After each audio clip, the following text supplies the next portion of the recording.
ان شاء الله الفيديو ده هيبقى الجزء الثاني من الفيديو اللي نزلناه الاسبوع اللي فات، وهو ازاي تبقى مؤثر او ازاي تبقى شخص محبوب، شخص مؤثر في المجتمع، الناس بتحبك، الناس بتحب انها تقعد معاك. قلنا في الفيديو اللي فات كام ستيبس على انك ازاي تبقى مؤثر ومحترم والكلام ده. الفيديو بتاع النهارده بقى هيبقى الجزء الثاني منه، هنكمل الستيبس والخطوات اللي بيها ازاي تبقى مؤثر وجامد جدا. يستحسن انك بعد ما تسمع الفيديو ده تروح تسمع الفيديو اللي نزلناه الاسبوع اللي فات علشان يميكس مع بعض كده، او تطلع باقصى استفاده من المعلومات دي او من جزئيه انك تبقى مؤثر في المجتمع. انا مش هقول المقدمه اللي قلناها في الفيديو اللي فات اللي هي التاثير مهم، او انك تبقى مؤثر، او انك تبقى اجتماعي مهم في حياتك ومهم في كيانك والمجتمع اللي انت عايش فيه. بس انا هقول حاجه سيمبل وحاجه بسيطه جدا في الموضوع ده، وهي انك الشخص المؤثر او الشخص المحبوب اللي في المجتمع اللي انت مثلا ممكن يكون نفسك تبقى زيه، الشخص ده مش اتولد من بطن امه وهو كده، ام سوري في اللفظ، او الشخص ده مش نزل للحياه وهو على طول كده بيجي محبوب وبيجي مؤثر في المجتمع. لا خالص، الشخص ده ما هو الا شويه مهارات او شويه سكيلز، حاجات كده دمجهم مع بعض وطلع الشخص المحبوب. يعني يا صديقي، انت لو محتاج انك تبقى محبوب او انك تبقى مؤثر في المجتمع بتاعك، الموضوع مش صعب، الموضوع مش معضله، الموضوع ما هي الا شويه مهارات وشويه خطوات هتطبقهم ان شاء الله تبقى محبوب في المجتمع. والخطوات دي احنا بنقولها في الفيديو ده وقلنا شويه منهم في الفيديو اللي فات، فزي ما قلت لك يستحسن انك تروح تسمع الفيديو اللي فات. السلام عليكم ورحمه الله وبركاته، فيديو جديد مع كريم نور. زي ما قلنا ان احنا مش عايزين نرد، عايزين يبقى الفيديو خفيف ولطيف برضه. خلينا نكمل على الستبس اللي احنا قلناها في الفيديو اللي فات. يا صديقي، علشان تبقى شخص مؤثر او علشان تبقى شخص ليك قيمه في المجتمع، خطوه مهمه ومرحله مهمه، وهي انك تعامل الناس كلها باحترام مهما كان خلفيتهم او مهما كان طبيعتهم. الناس اللي انت بتشوفها في الشارع او الناس اللي انت بتتعامل معاها وبيبقى في كونكت او بيبقى في تواصل بينكم وبين بعض، حاول انك تعامل الجميع باحترام. خلينا بس اقول ملحوظه بسيطه في البوينت دي، احنا عايزين التاثير اللي احنا نعمله في المجتمع يكون تاثير كويس، تاثير محترم، ما يبقاش تاثير قليل الادب. بمعنى احنا مثلا عايزين الناس اللي تتعامل معانا او الناس اللي بتحكي علينا تحكي بكلام كويس، كلام يحبب الناس تاني فيك. يعني عايزين نقول مثلا ان الشخص اللي هيروح يحكي عنك او الشخص مثلا اللي هيروح يحكي مع اصحابه عنك، عايزين نقول ان الشخص ده محترم، ان الشخص ده حلو، الشخص ده تسلم اللي رباه او تسلم والدينه مثلا اللي ربوه. عايزين التاثير يبقى مفيد ومؤثر باحترام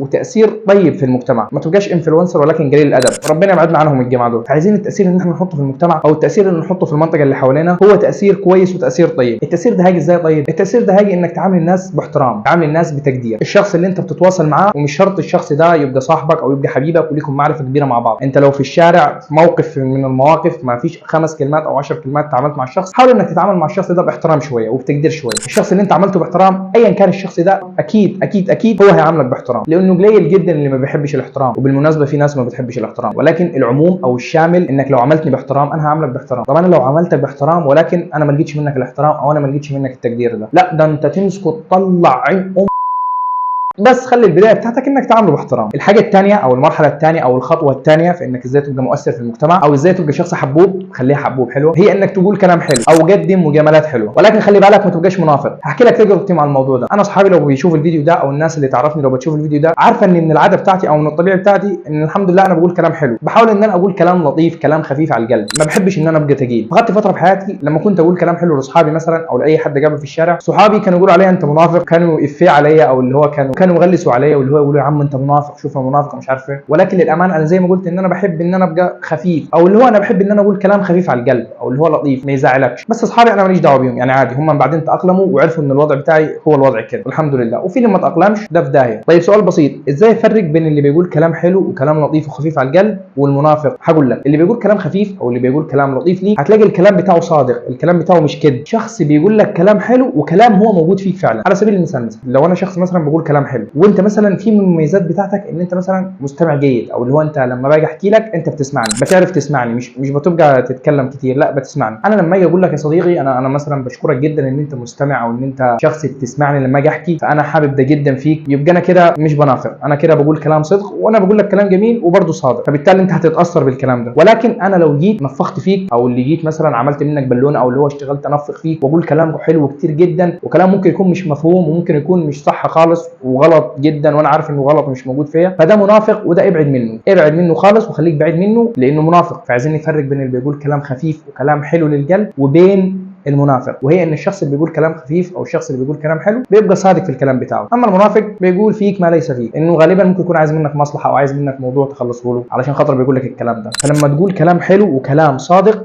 الناس هتحبك والناس هتحترمك وهتقدرك، لانه ما فيش حد فينا ما بيحبش الكلام الحلو، الناس كلها او اي حد في العالم كمان في الدنيا كلها بيحب الكلام الحلو، فانك تقدم كلام حلو وتقول كلام حلو ده هيخليك مؤثر. بوينت ثاني وخطوه مهمه جدا في انك ازاي تبقى مؤثر او ازاي تبقى شخص ليك قيمه في المجتمع، وهي انك تساعد الناس. يا صديقي خليني اقول لك معلومه، انا الحمد لله ماشي بمبدا اللي هو انا لو قدرت اساعدك او لو انا عندي المقدره ان انا اساعدك، والله والله وربنا يعلم انا ما هتردد لحظه ان انا اساعدك. لو انا قادر ان انا اساعدك انا مش هتردد لحظه، انا هساعدك على طول. في عقليه كده غريبه، والعقليه دي ممكن تلاقيها عند جماعه الثانوي او الجماعه اللي هم دحيحين وبتوع المذاكره والجو ده، وهو ان انا هدس عنك المعلومه علشان خاطر انت ما تعرفهاش وتطلع فوقيه، او اللي هو تعديني مثلا في المعلومه والكلام ده. الجماعه بتوع الثانوي هيكونوا عارفينها جدا. انا عايز اقول لك يا صديقي انك لو قلت لصاحبك المعلومه انت كده مش بتخسر المعلومه، او انت كده مش بتضيع المعلومه. علميا اثبت ان انت لما تقول المعلومات اللي عندك او لما تساعد اللي حواليك، ده اولا بيعلي قيمتك، ثانيا بيزود الحصيله المعلوماتيه عندك او بيخليك شخص متعلم اكتر وعارف معلومات اكتر. فما تبقاش ماشي بعقليه اللي هو انا مش هساعد حد او اللي هو انا مش هقدم مساعده. لا، لو انت يا صديقي قادر انك تساعد او قادر انك تقدم المساعده ساعد،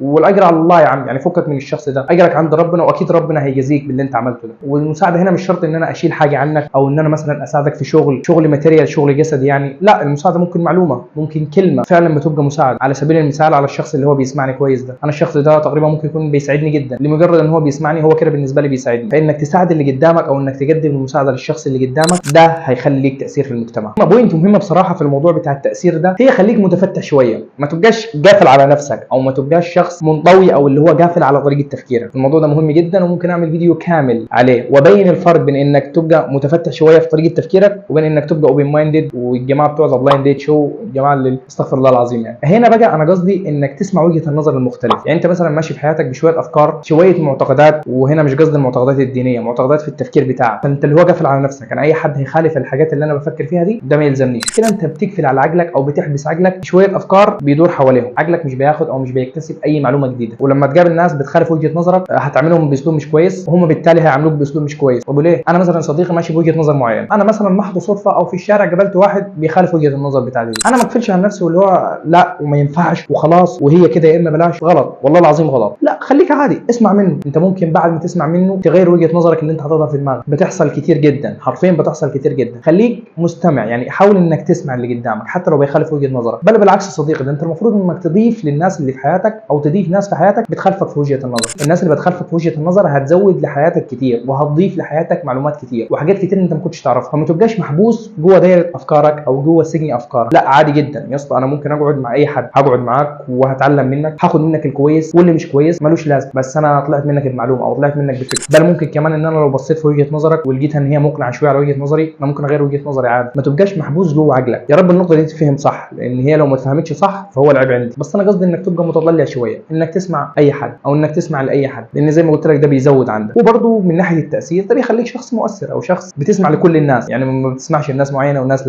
لا انت بتسمع لاي حد. اخر نقطه علشان نقفل بيها الفيديو بتاع النهارده، وهي انك تشكر الناس. في مقالات كتيره والله، في شويه كودز كتيره جدا بتجي لي على المواضيع دي بس نسيت، المفروض ان انا اكتبها، غلط عليا. اوكي، اشكر الناس، قدم الشكر للناس. بص يا صديقي، لو انا احتجتك في حاجه وحضرتك عملتها او عملت الحاجه اللي انا قلت لك عليها، الف الف الف شكر ليك. ومش شرط ان انا اقول لك اعمل لي حاجه او ان انا اقول لك في حاجه لازم تعملها لي عشان خاطر اشكرك، لا خالص. اتفه الامور او اتفه الحاجات اللي بتحصل في حياتك حاول تشكر الناس اللي بتعملها او الناس اللي كانت سبب في ان الحاجه دي تبسطك. حته الشكر دي بتاثر جدا في اللي قدامك، بتبين للي قدامك ان هو شخص متقدر او اللي هو شخص ليه قيمه، ليه فايده في المجتمع او ليه فايده في حياتك حتى. فبجد انك تشكر اللي قدامك ده بيدي عنده انطباع حلو وانطباع كويس، وبالتالي بيعود عليك انت بالنفع، تبقى مؤثر. انا كده خلصت الجزء الثاني من انك ازاي تبقى شخص انفلونسر او انك تبقى شخص مؤثر. الفيديو خفيف والفيديو لطيف، يا رب تكون استفدت. في اخر الفيديو عايز اقول لك ثانك يو فيري ماتش فور واتشنج اند سي يو سون يا برو.